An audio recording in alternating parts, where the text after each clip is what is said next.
Hello everyone, welcome back to my channel. आज के lecture में हम एप्लीकेशन लेयर डिस्कस करने वाले हैं। इससे पहले हमने हमारा ट्रांसपोर्ट लेयर पढ़ा था डिटेल में। प्रेजेंटेशन और सेशन लेयर मैंने जब OSI मॉडल आपको समझाया था तब मैंने इनके बारे में आपको कम्प्लीटली एक्सप्लेन किया था कि प्रेजेंटेशन लेयर पे क्या होता है और सेशन लेयर पे क्या होता है। अब हमारे सिलेबस में जो है OSI मॉडल और TCP/IP स्टैक है। तो OSI मॉडल और TCP/IP स्टैक में मैं यहाँ पे एक बार डिफरेंस बता देती हूँ और फिर मैं आपको एप्लीकेशन लेयर के बारे में यहाँ पे एक्सप्लेन करूंगी। तो आप देखा जाए तो जो OSI मॉडल होता है, it is a conceptual framework that defines how different networking protocols interact and communicate with each other. So it has a 7 layers and each responsible for specific functions in the networking process. जबकि आपका जो TCP/IP और transmission control protocol और internet protocol, it is a practical implementation of networking protocol used for the communication over the internet. It combines the multiple functionalities of the OSI model into fewer layers. Means in TCP/IP stack, you will combine the functionality of these 3 layers: application, presentation, and session layer into one layer, which is called application, and the remaining layers are same. So while both models describe the network communication, but here the OSI model serves as a theoretical reference framework, while your TCP/IP is a practical implementation which is widely used in your networking today. सो देखा जाए तो OSI model में आपकी 7 layers होती है और TCP/IP में आपकी 5 लेयर्स होती है। फंक्शनैलिटी सब सेम ही है, बस TCP/IP में आपने इन 3 लेयर्स की जो फंक्शनैलिटी उनको मर्ज करके एक ही लेयर में कन्वर्ट कर दिया है, which is your application layer, जिसको हम आज डिस्कस करेंगे। So application layer is the top most layer in the OSI model and the TCP/IP protocol suite. It is responsible for providing the network services directly to end users and application. ये important है, इसमें ये responsible किस चीज के लिए होती है? For providing the network services directly to your end user and application. Okay, अब इसमें हम आज देखेंगे कि कौन कौन सी फंक्शनैलिटीज आपकी एप्लीकेशन लेयर प्रोवाइड करती है। तो अगर हम इसमें स्टार्ट करें तो सबसे पहला जो फंक्शनैलिटी है वो आपकी है कम्युनिकेशन. कम्युनिकेशन में क्या है? It facilitates the communication between the software applications running on a different devices over a network. So the application layer enables the communication between your software application running on a different devices over a network, and it provides the services such as email, file transfer, remote access, web browsing and other high level functions. Okay, basically communication provide करवाएगी आपके software applications में जो कि different networks पे चल रहा है, और उस कम्युनिकेशन के अंदर वो क्या प्रोवाइड कराते हैं? जैसे फाइल ट्रांसफर हो गया, ईमेल हो गया, कोई रिमोट एक्सेस हो गया या वेब ब्राउजिंग हो गई, तो ये सब इसमें प्रोवाइड करवाती है आपकी एप्लीकेशन लेयर. दूसरा जो इसकी फंक्शनैलिटी है वो है इसका प्रोटोकॉल्स. प्रोटोकॉल्स, इसके अंदर बहुत सारे प्रोटोकॉल्स हम यूज करते हैं for a different kind of services. So see various protocols operate at the application layer to facilitate the different types of communication task.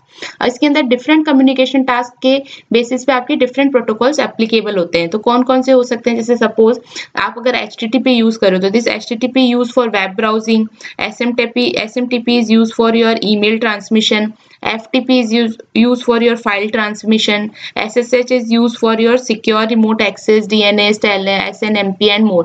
बहुत सारे प्रोटोकॉल्स हैं. इन सब प्रोटोकॉल्स को हम नेक्स्ट लेक्चर में डिटेल में देखेंगे कि कौन से प्रोटोकॉल से क्या सर्विसेज प्रोवाइड कराई जाती है एप्लीकेशन लेयर के ऊपर.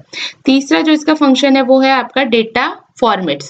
So what data format means? It defines the structure and format of the data exchange between the application, like your message header, content types and encoding scheme. Okay, so ये basically आपको structure बताएगा, data का format बताएगा जो कि application के बीच में exchange हो रहा है. ऑल्सो क्या इंक्लूड करता है ये स्पेसिफिकेशन में? क्या इंक्लूड करेगा? मैसेज का हेडर क्या है, कंटेंट टाइप्स क्या है, एनकोडिंग स्कीम्स आप क्या यूज कर रहे हो, और इसके अलावा अदर पैरामीटर्स भी यूज करता है जो कि इंश्योर करते हैं इंटरऑपरेबिलिटी को between the different software system.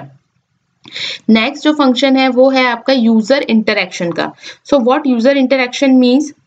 User interaction means the application layer serves as the interface between users and the underlying network infrastructure. So it provides a user-friendly interface and applications that enables user to access and interact with the network services and resources. So basically it serves as the interface. किसके बीच में? आपका जो user है और जो network है उसके बीच में एक interface provide करवाता है. Also क्या provide कराता है? एक user-friendly applications provide कराता है जिससे कि आप network की services और रिसोर्सेज को एफिशिएंटली एक्सेस कर पाए. एक इसका जो फंक्शन होता है लास्ट वो होता है आपका encryption and security. Encryption and security में क्या करेगा ये, it will apply some security mechanism like SSL और TLS, सिक्योर सॉकेट लेयर बोल सकते हैं SSL को हम, और जो TLS है वो है हमारा transport layer security, for ensuring that data confidential maintain integrity maintain and authentication during communication applications is maintain। तो बेसिकली जो आपकी सिक्योरिटीज की प्रॉपर्टीज होती हैं, कैरेक्टरिस्टिक्स होती है कि आपकी ऑथेंटिसिटी रहनी चाहिए, इंटीग्रिटी रहनी चाहिए, कॉन्फिडेंशियलिटी रहनी चाहिए, तो उनके लिए एप्लीकेशन लेयर जो है मैकेनिज्म प्रोवाइड कराता है लाइक योर SSL और TLS, जो कि डेटा की कॉन्फिडेंशियलिटी को, उसकी ऑथेंटिकेशन को और उसकी इंटीग्रिटी को मेंटेन करके रखते हैं। तो this is all about your application layer functions. ठीक है, अब हम जो इसकी प्रोटोकॉल्स है नेक्स्ट लेक्चर में सारे प्रोटोकॉल्स को वन बाय वन डिस्कस करेंगे, क्योंकि आपके जो प्रोटोकॉल्स हैं उस पे से कई बार क्वेश्चंस आ जाता है, कभी पोर्ट नंबर पूछ लिया जाता है या फिर ये पूछ लिया जाता है कि सपोज ये सर्विस हमें प्रोवाइड करानी है तो एप्लीकेशन लेयर पे हमें कौन सा प्रोटोकॉल यूज करना है, ये क्वेश्चंस कई बार एग्जाम में बन जाते हैं। तो इनको हम वन बाय वन डिटेल में डिस्कस करेंगे, सारी जितनी भी पॉसिबिलिटीज हैं कि जो क्वेश्चंस बन सकते हैं वो सारे पॉइंट्स हम उसके अंदर डिस्कस करेंगे, जिससे क्या होगा ये एप्लीकेशन लेयर वाला हमारा कंप्लीट हो जाएगा। ये कंप्लीट हो जाने के बाद हमारा जो एक टॉपिक और बचेगा कंप्यूटर नेटवर्क के सिलेबस में, वो बचेगा हमारा सिक्योरिटी पे। हम फिर उस सिक्योरिटी वाले टॉपिक को चालू करेंगे and after that we will practice the MCQs for each topic. So thank you everyone, I hope आपको एप्लीकेशन लेयर का ये टॉपिक अच्छा लगा होगा, ये लेक्चर अच्छा लगा है तो प्लीज लाइक कीजिए, सब्सक्राइब कीजिए, शेयर कीजिए चैनल को ज़्यादा से ज़्यादा, ताकि बाकी लोगों को भी हेल्प मिल सके। आप ये जो चैनल है इसको RPSC प्रोग्रामर एस्पायरेंट्स के अलावा गेट जो एस्पायरेंट्स है उनके साथ भी शेयर कर सकते हैं, BTech स्टूडेंट्स है उनके साथ भी शेयर कर सकते हैं, या फिर किसी को जैसे नेटवर्किंग की नॉलेज लेनी है, डेटाबेस की नॉलेज लेनी है, या भी जो हमारा नया लेक्चर चालू हुआ है सिस्टम एनालिसिस एंड डिजाइन, उसकी नॉलेज लेनी, तो आप उन लोगों के साथ भी शेयर कर सकते हैं, क्योंकि ये बेसिकली हमारे डिग्री के ही सब्जेक्ट्स हैं। ठीक है, तो उनको काफ़ी उनका फाउंडेशन स्ट्रांग हो जाएगा स्टूडेंट्स का, अगर वो अभी से ही बिल्कुल उसको डिटेल में पढ़ना स्टार्ट कर देंगे तो लेक्चर्स को। सो प्लीज़ लाइक कीजिए, सब्सक्राइब कीजिए। Thank you.